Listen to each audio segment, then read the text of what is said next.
Hello everyone, আসসালামু আলাইকুম। আশা করি সকলেই ভালো আছেন এবং সুস্থ আছেন। তো বন্ধুরা, সীমান্তের অতন্ত্র প্রহরী এখানে বাংলাদেশ বর্ডার গার্ড বিজিবিতে সম্পূর্ণ নতুন একটি সরকারি চাকরির বিজ্ঞপ্তি প্রকাশ পেয়েছে। তো সীমান্তের তদন্ত প্রহরী এখানে বর্ডার গার্ড বাংলাদেশে যোগ দিন, সীমান্ত রক্ষার গর্বের অংশীদার হন। তো এখানে ডিজিটাল পদ্ধতিতে 104তম ব্যাচে সিপাহী জিডি পদে এখানে বিজ্ঞপ্তি প্রকাশ পেয়েছে, যেখানে পুরুষ এবং মহিলা প্রার্থীগণ উভয়ই আবেদন করতে পারবেন। এখানে দেওয়া আছে, অর্থাৎ বর্ডার গার্ড বিজিবিতে এখানে আবেদন করতে হলে কয়েকটা বিষয় লক্ষ্য রাখতে হবে। এখানে কয়েকটা বিষয় লক্ষ্য রাখলে এবং যোগ্যতা সম্পন্ন থাকলে কিন্তু আপনি আবেদন করতে পারবেন। প্রথমত এখানে শিক্ষাগত যোগ্যতাটা আপনার থাকা লাগবে। এখানে যে শিক্ষাগত যোগ্যতার মান চাওয়া হয়েছে সেটা অবশ্যই থাকতে হবে এবং দেওয়া আছে শারীরিক মাপ।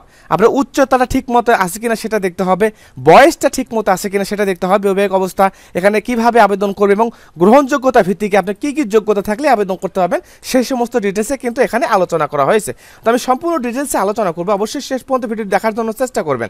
আরও বিস্তারিত লেখা আছে এখানে। ভর্তির সময় আবশ্যিকভাবে যে সঙ্গে নিয়ে যাবেন, অর্থাৎ যে কাগজপত্রগুলো সঙ্গে নিয়ে যাবেন সেটা কিন্তু, এবং কোন কোন কাগজপত্র কোন কোন জায়গা থেকে আপনি সংগ্রহ করতে পারবেন সেটাও কিন্তু ডিটেলসে লেখা আছে। মূল পর্বে এখানে দেখতে হবে শিক্ষাগত যোগ্যতা, শারীরিক মার্ক এবং বয়স, সেটা আগে বলে দিচ্ছি। বন্ধুরা, বাংলাদেশ বর্ডার গার্ড বিজিবিতে 104তম ব্যাচে সিপাহী জিডি পদে বিজ্ঞপ্তি প্রকাশ পেয়েছে। এখানে নারী এবং পুরুষ প্রার্থীগণ উভয়ই আবেদন করতে পারবেন। এখানে দেওয়া আছে শিক্ষাগত যোগ্যতা, বেতন স্কেল এবং বয়স। শিক্ষাগত যোগ্যতা আমরা আগে দেখবো। এখানে দেওয়া আছে শিক্ষাগত যোগ্যতা, ক নাম্বার দেওয়া আছে, তো ক্রমিক নাম্বার ক। শিক্ষাগত যোগ্যতা দেওয়া আছে এসএসসি সমমান পরীক্ষায় কমপক্ষে 3 পয়েন্ট থাকা লাগবে। অর্থাৎ এসএসসি পরীক্ষাতে আপনাকে সর্বনিম্ন 3 পয়েন্ট থাকলে কিন্তু আবেদনটা করতে পারতেছেন, এবং এইচএসসি পরীক্ষাতে এখানে কমপক্ষে আপনাকে জিপিএ 2.50 পেলে আবেদন করতে পারবেন।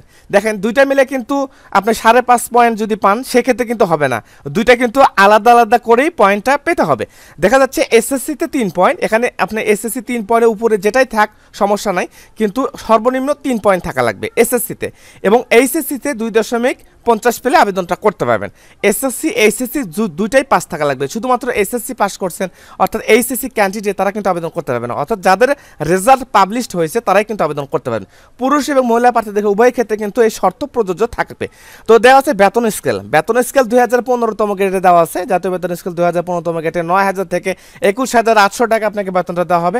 তৎসহ বাড়ি ভাতা, বাসস্থান এবং বিধি মোতাবেক প্রাপ্য অন্যান্য সুবিধা এটা তো পাবেনই। বয়সের ক্ষেত্রে দেখেন, বয়সটা কোন কোন বয়স থাকলে আপনি আবেদন করতে পারবেন, কোন কোন জন্মসাল থাকলে আবেদন করতে পারবেন। এখানে দেওয়া আছে 3/8/2025 তারিখ অনুযায়ী যাদের বয়স 18 থেকে 23 বছরের মধ্যে রয়েছে তারা সকলে আবেদন করতে পারবেন। 18 বছর সর্বনিম্ন এবং 23 বছর সর্বোচ্চ। তো এই বয়সটা ক্যালকুলেট করতে হবে। এখানে দেওয়া আছে 3/8/2025 তারিখ অনুযায়ী। জন্ম তারিখ এখানে কোন কোন জন্মসালের মধ্যে থাকলে আবেদন করতে হবে সেটাও ডিটেলসে লেখা আছে। জন্ম তারিখ 4/8/2002 সালের পর থেকে, 4/8/2002 সালের পর থেকে 3/8/2007 সালের মধ্যে যাদের জন্মসাল রয়েছে তারা সকলে আবেদন করতে পারবেন। আরও যদি কোনো সমস্যা থাকে সেক্ষেত্রে আমাকে অবশ্যই জন্মসাল লিখে কমেন্ট করতে পারবেন, এবং আমি সরাসরি আপনাকে বলে দেবো আপনি এখানে আবেদন করতে পারবেন কি পারবেন না, এবং অন্য অন্য ডিটেলসও কমেন্ট করতে পারবেন, যেমন আপনার শিক্ষাগত যোগ্যতা এবং বয়সের ক্ষেত্রে, বেতন স্কেলের ক্ষেত্রে যার যে সমস্যা থাকে অবশ্যই কমেন্টের মাধ্যমে জানাবেন। শারীরিক মাপটা অবশ্যই দেখতে হবে। এখানে উচ্চতাটা, এখানে পুরুষ প্রার্থী এবং নারী প্রার্থী, মহিলা প্রার্থী কিন্তু আলাদা আলাদা করে দেওয়া আছে। এখানে দেখেন, উচ্চতার ক্ষেত্রে পুরুষ প্রার্থীগণ 5 ফিট 6 ইঞ্চি এটা সর্বনিম্ন থাকা লাগবে, 5 ফিট 6 ইঞ্চি সর্বনিম্ন থাকতে হবে। এবং দেওয়া আছে মহিলা প্রার্থীদের ক্ষেত্রে 5 ফিট 2 ইঞ্চি। আর আপনি যদি কোঠাধারী হন অর্থাৎ ক্ষুদ্র গোষ্ঠী কোঠা হন সেক্ষেত্রে একটু কম পাবেন, 5 ফিট 4 ইঞ্চি পাবেন। তো পুরুষ প্রার্থীদের ক্ষেত্রে, সাধারণ প্রার্থীদের ক্ষেত্রে এখানে দেওয়া আছে পুরুষ প্রার্থীদের 5 ফিট 6 ইঞ্চি এবং মহিলা প্রার্থীদের ক্ষেত্রে 5 ফিট 2 ইঞ্চি। ওজনের ক্ষেত্রে এখানে দেওয়া আছে 49 কেজি। 49 কেজি এটা সর্বনিম্ন থাকতে হবে পুরুষ প্রার্থীদের ক্ষেত্রে। মহিলা প্রার্থীদের ক্ষেত্রে এখানে দেওয়া আছে 47 কেজি সর্বনিম্ন থাকতে হবে। বুকের মাপ দেওয়া আছে 32-34 ইঞ্চি এবং মহিলা প্রার্থীদের ক্ষেত্রে দেওয়া আছে 28-30 ইঞ্চি। দৃষ্টিশক্তি 6/6 উভয় ক্ষেত্রে।